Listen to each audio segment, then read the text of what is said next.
Ang pag-ibig ay parang kwento, may simula, may gitna at wakas. Ngunit hindi lahat nagtatapos sa kasiyahan. Hi everyone, I am Ryan, na nagsasabing may mga pag-ibig na hindi pinanganak para tumagal, kundi para magturo. Tara, pag-usapan natin ang libro ni Ricky Lee. Ngunit bago tayo magsimula ay, sino nga ba si Ricky Lee? Si Ricky Lee ay isa sa mga haligi ng kontemporaryong panitikan ng Pilipinas.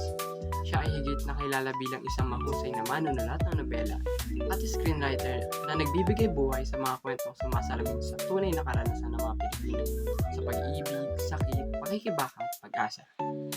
Ang Para kay B ay ang ika-4 niyang nobela. Inilathala noong 2008. Tara, pag-usapan natin ang kanyang libro.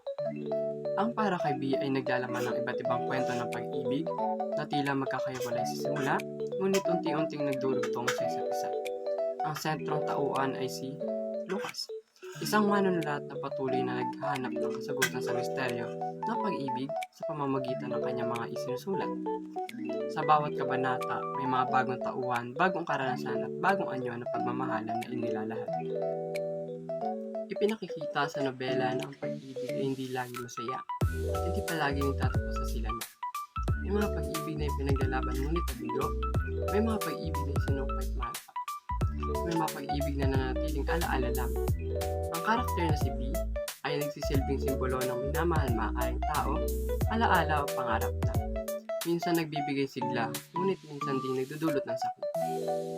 Isa sa mga quote nitong Para kay B ay, hindi lahat na nagmamahalan ay nagkakatuluyan.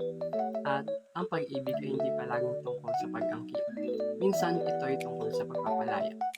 Ang mga linyang ito ay nagpapakita na ang pag-ibig, ayon kay Ricky Lee, ay isang karanasang humuhubog sa tao, mapamasaya man o masakit.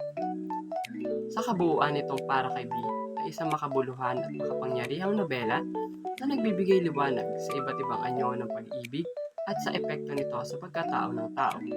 Hindi ito karaniwang romance, kundi isang masusing pagdinilay sa damdamin.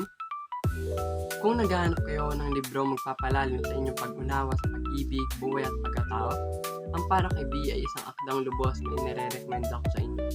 Basahin niyo ito hindi lamang bilang mga mambabasa, kundi bilang mga taong handang matuto mula sa bawat paila.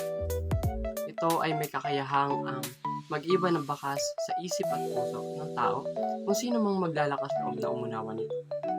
Muli, ako si Ryan Arroyo at ito ang libro ng Para kay B, nobela ni Ricky.